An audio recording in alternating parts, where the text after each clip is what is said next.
इंद्र और बलि की कथा, काल की महिमा। युधिष्ठिर ने पूछा, भरत श्रेष्ठ, जो मनुष्य बंधु बांधवों अथवा राज्य का नाश हो जाने से घोर संकट में पड़ गया हो, उसके कल्याण का क्या उपाय है? संसार में आपसे बढ़कर कोई वक्ता नहीं है, इसलिए ये बात आपसे पूछ रहा हूँ।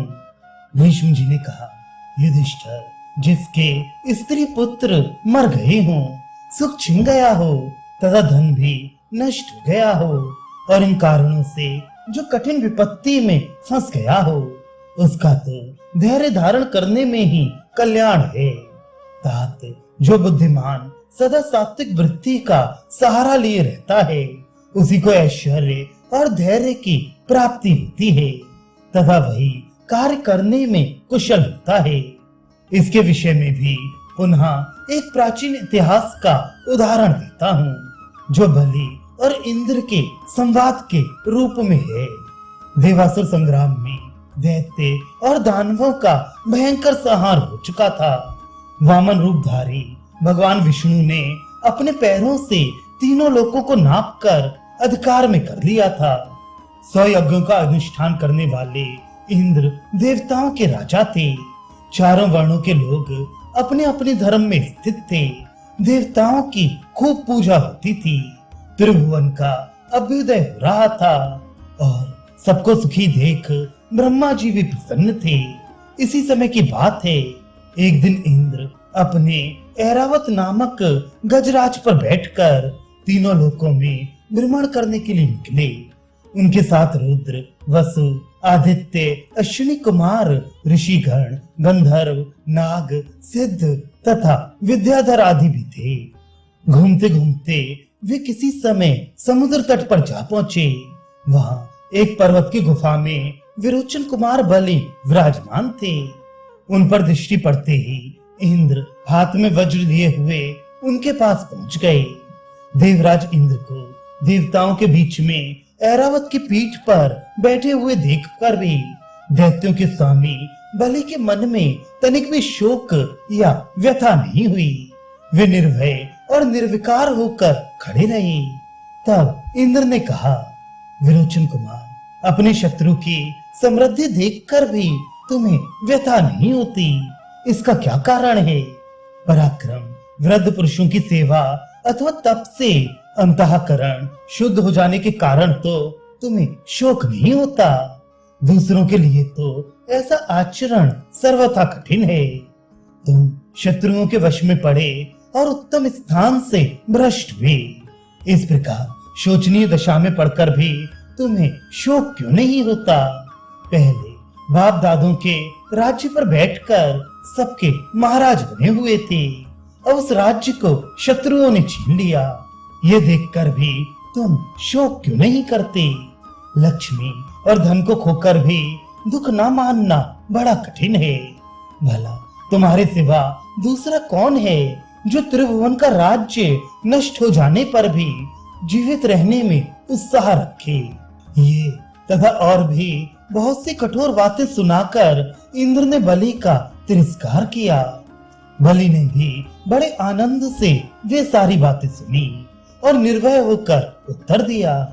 बलि ने कहा, इंद्र, जब मैं अच्छी तरह काल की कैद में आ गया हूँ, तो मेरे सामने इस प्रकार डींग हाँकने से क्या लाभ है? देखता हूँ आज वज्र उठाए सामने खड़े हो। पहले तुम में इतनी ताकत नहीं थी, अब किसी तरह शक्ति आ गई है तो इतनी शेखी बिगाड़ते हो। तुम्हारे सिवा दूसरा कौन ऐसी कठोर बात कह सकता है? जो समर्थ होकर भी अपने हाथ में पड़े हुए वीर शत्रु पर दया करता है, वही महापुरुष माना जाता है। जब दो व्यक्तियों में युद्ध होता है तो एक की जीत और दूसरे की हार निश्चित होती है। इसलिए तुम ऐसा न समझ लो कि मैंने अपने बल और पराक्रम से ही विजय पाई है। आज तो तुम्हारी दशा अच्छी और मेरी इसके विपरीत है। ये तुम्हारे या मेरे प्रयत्न का फल नहीं है, अतः तुम मेरा अपमान ना करो। समय समय पर जीव को कभी सुख और कभी दुख मिलता ही रहता है। जैसे काल ने इस समय तुम्हें राजा के पद पर पहुंचाया है, इसी तरह कभी वह मुझे भी पहुंचाएगा। जब समय खराब आता है तो काल से पीड़ित मनुष्य को विद्या, तप, दान, मित्र और बंधु बांधव भी बचा नहीं सकते। सैकड़ों आघात करके भी कोई आने वाले अनर्थ को रोक नहीं सकता। इंद्र, तुम जो अपने को इस परिस्थिति का कर्ता मानते हो, ये अभिमान तुम्हारे ही दुख का कारण होगा। यदि पुरुष स्वयं ही कर्ता होता तो उसको दूसरा कोई उत्पन्न करने वाला ना होता, किंतु वह तो दूसरे के द्वारा उत्पन्न होता है। इसलिए ईश्वर के सिवा और कोई कर्ता नहीं है। देवराज, तुम्हारी बुद्धि गंवारों की सी है, इसलिए एक न एक दिन अवश्य होने वाले अपने नाश की ओर तुम्हारी दृष्टि नहीं जाती। संसार में कुछ मूर्ख भी हैं जो तुम्हें अपने ही पराक्रम से उत्तम पदवी को प्राप्त हुए समझकर बहुत बड़ा मानते हैं, किंतु मेरे जैसा मनुष्य जो संसार की स्थिति को जानता हो, समय के प्रभाव से आपत्ति में पड़कर भी शोक, मोह अथवा भ्रम में कैसे पड़ सकता है। मैं, तुम या दूसरे लोग जो देवताओं के स्वामी होने वाले हैं, एक दिन उसी मार्ग पर जाएंगे जिस पर पहले के सैकड़ों इंद्र जा चुके हैं। यद्यपि आज तुम दुर्धर्ष हो और अत्यंत तेज से देदीप्यमान हो रहे हो, किंतु याद रखना, समय आने पर तुम भी मेरी ही तरह काल के शिकार बन जाओगे। अब तक देवताओं के हजारों इंद्र काल के गाल में चले गए हैं। काल पर किसी का वश नहीं चलता। तुम इस शरीर को पाकर सब प्राणियों को जन्म देने वाले सनातन देव भगवान ब्रह्मा जी की भांति अपने को बहुत बड़ा मानते हो, किंतु तुम्हारा ये इंद्र पद आज तक किसी के लिए भी अविचल या अनंत काल तक रहने वाला साबित नहीं हुआ। इस पर कितने ही आए और चले गए। केवल तुम्ही मूर्खता के कारण इसे अपना मानते हो। देवराज, नाशवान होने के कारण जो विश्वास के योग्य नहीं, उस राज्य पर तुम विश्वास करते हो। जो टिकने वाला नहीं, उसे स्थिर मानते हो। इसमें कोई आश्चर्य की बात नहीं है, क्योंकि काल ने जिसे घेर रखा हो वह सदा ऐसा ही समझता है। जिस राज्य लक्ष्मी को मोहवश अपनी मानते हो, ये न तुम्हारी है, न मेरी है और न दूसरे की ही है। ये किसी के पास स्थिर नहीं रहती। बहुत से राजाओं के उपभोग में आ चुकी है और उनको छोड़कर अब तुम्हारे पास आई है। इसका स्वभाव चंचल है, अतः कुछ काल तक तुम्हारे पास भी रहकर फिर दूसरे के यहाँ चली जाएगी। अब तक इसने जितने राजाओं का परित्याग किया है, उनकी गणना नहीं हो सकती। तुम्हारे बाद भी बहुत से राजे इसका उपभोग करेंगे। पूर्व काल में इसे जिन जिन राजाओं ने भोगा है, वे आज कहीं दिखाई नहीं देते। पृथु, पुरुरवा, मय, भीम, नरकासुर, शंबरासुर, अश्वग्रीव, पुलोमा, सरभानु, अमितध्वज, प्रहलाद, नमोचे, दक्ष, विप्रचित्ति, विरोचन, हिरण्यशेव, सुहोत्र, भूरेहा, पुष्पवान, वृष, सत्येशु, ऋषभ, बाहु, कपिलाक्ष, विसूयक, बाण, कार्तस्वर, बलि, विश्वदंष्ट, निकृति, संकोच, वरिताक्ष, वराश्य, रुचिप्रभ, विश्वजित, प्रतिरूप, विषांड, विष्कर, मधु, हिरण्यकशिपु और कैटव, ये तथा और भी बहुत से दैत्य, दानव और राक्षस आदि पूर्व काल में पृथ्वी के स्वामी हो चुके हैं। जिन जिन पूर्ववर्ती नरेशों के आज हम लोग नाम सुनते हैं, वे सभी काल की मार पड़ने से इस पृथ्वी को छोड़कर चले गए, क्योंकि काल ही सबसे बड़ा भगवान है। केवल तुमने ही 100 यज्ञों का अनुष्ठान किया हो, ये बात भी नहीं है। उन सभी राजाओं ने 100 यज्ञ किए थे, सभी धर्मात्मा थे और सबके सब निरंतर यज्ञ में संलग्न रहने वाले थे। तुम्हारी तरह वे भी आकाश में विचरते थे, सैकड़ों मायाएं जानते थे और इच्छानुसार रूप धारण कर सकते थे। उनके भी तेज और प्रताप बढ़े हुए थे, किंतु काल ने उनका भी संहार कर ही डाला। जिस दिन तुम्हें इस पृथ्वी को उपभोग के बाद त्यागना पड़ेगा, उस दिन तुम अपने प्रबल शोक को ना दबा सकोगे। इसलिए विषय भोग की इच्छा छोड़ दो, राज्य लक्ष्मी के घमंड को त्याग दो। ऐसा करने से तुम अपने राज्य के नष्ट हो जाने पर भी उसके शोक को धैर्य पूर्वक सह सकोगे। शोक के समय शोक ना करो और हर्ष का अवसर आने पर हर्ष से फूल ना उठो। इंद्र, इस कटु सत्य के लिए क्षमा करना, अब देर नहीं है।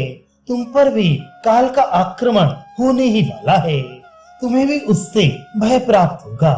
इस समय तुम अपने तीखे वचनों से मुझे छेदे डालते हो। मैं शांत होकर बैठा हूँ, इसलिए तुम अपने को बहुत बड़ा मान रहे हो, किंतु याद रखो, जिस काल का मुझ पर धावा हुआ था वही तुम पर भी चढ़ाई करेगा। देवताओं के 1000 वर्ष पूर्ण होने तक ही तुम्हें इंद्र होकर रहना है। देवेंद्र, तुम मुझे जानते हो और मैं तुमको जानता हूँ, फिर मेरे सामने लाज छोड़कर इतनी डींगे क्यों हाँकते हो? जब मैं राजा था उस समय जो पुरुषार्थ दिखा चुका हूँ उससे तुम अपरिचित नहीं हो।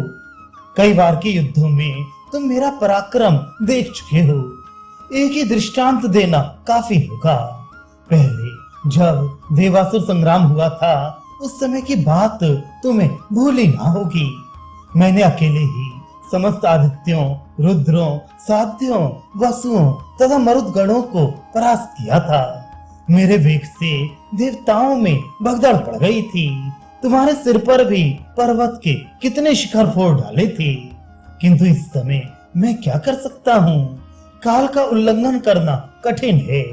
तुम्हारे हाथ में वज्र रहने पर भी मैं केवल मुक्के से मारकर तुम्हें मौत के घाट उतार सकता हूँ, किंतु मेरे लिए ये पराक्रम दिखाने का नहीं, क्षमा करने का समय है। इसलिए तुम्हारे सब अपराध चुपचाप सहे लेता हूँ, और यही वजह है कि तुम अपनी झूठी बड़ाई किए जा रहे हो। जैसे मनुष्य रस्सी से किसी पशु को बांध लेता है, उसी प्रकार भयंकर काल मुझे अपने पाश में बांधे खड़ा है। पुरुष को लाभ हानि, सुख दुख, काम क्रोध, जन्म मरण और बंधन मोक्ष ये सब काल से ही प्राप्त होते हैं। जो काल के प्रभाव को जानता है वह उससे कष्ट पाकर भी शोक नहीं करता, क्योंकि दुख दूर करने में शोक से कोई सहायता नहीं मिलती। यही सोचकर मैं शोक नहीं करता। शोकग्रस्त मनुष्यों का शोक उसकी विपत्ति को तो टालता नहीं, उल्टे उसकी शक्ति को क्षीण कर देता है। इसलिए मैं शोक नहीं करता। बलि के इस कथन को सुनकर इंद्र का क्रोध उतर गया। वे शांत होकर बोले, दैत्यराज, मेरे हाथ को वज्र सहित ऊपर उठे देखकर मारने की इच्छा से आई हुई मृत्यु का भी दिल दहल जाता है। फिर दूसरा कौन है जो व्यतीत ना हो? किंतु तुम्हारी बुद्धि तत्व को जानने वाली और स्थिर है, इसलिए तनिक भी विचलित नहीं होती। इसमें संदेह नहीं कि धैर्य के ही कारण तुम्हें घबराहट नहीं होती। वास्तव में काल का कोई परिहार नहीं है, उसके उल्लंघन का कोई उपाय नहीं है। काल सब प्राणियों के साथ एक सा बर्ताव करता है। वह दिन रात, मास, क्षण, काष्ठा, लव और कला तक का हिसाब करके प्राणी को पीड़ा पहुंचाता रहता है। जैसे नदी में अचानक आई हुई बाढ़ अपने वेग से किनारे के वृक्ष को तोड़ उखाड़ कर बहा ले जाती है, उसी प्रकार ये काम आज करूंगा उसे कल पूरा करना है।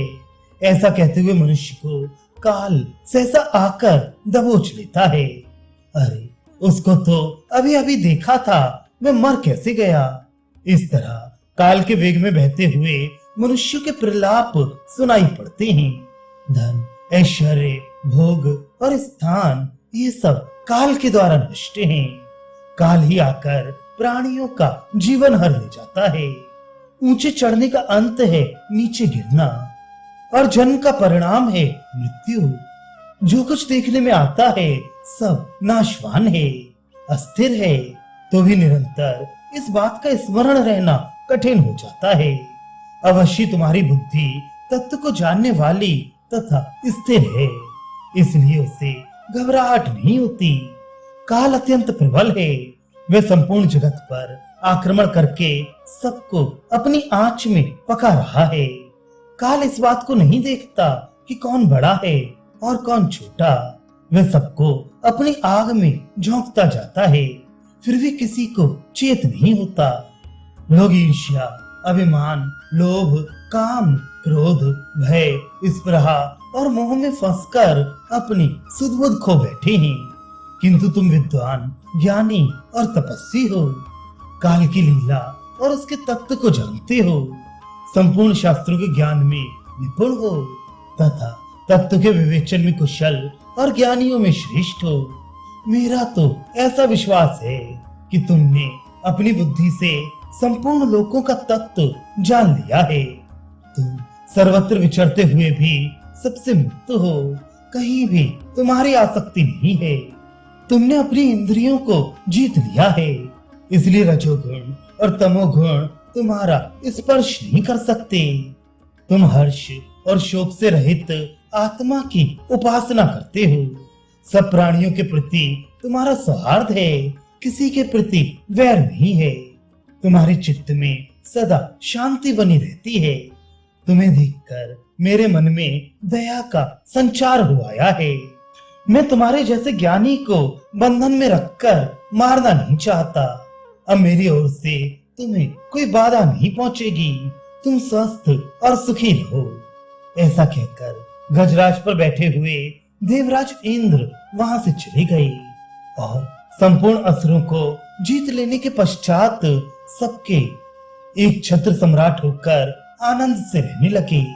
उस समय उत्तम ब्राह्मणों ने उनकी स्तुति की और वे स्वर्ग में लौटकर सुखपूर्वक दिन व्यतीत करने लगे।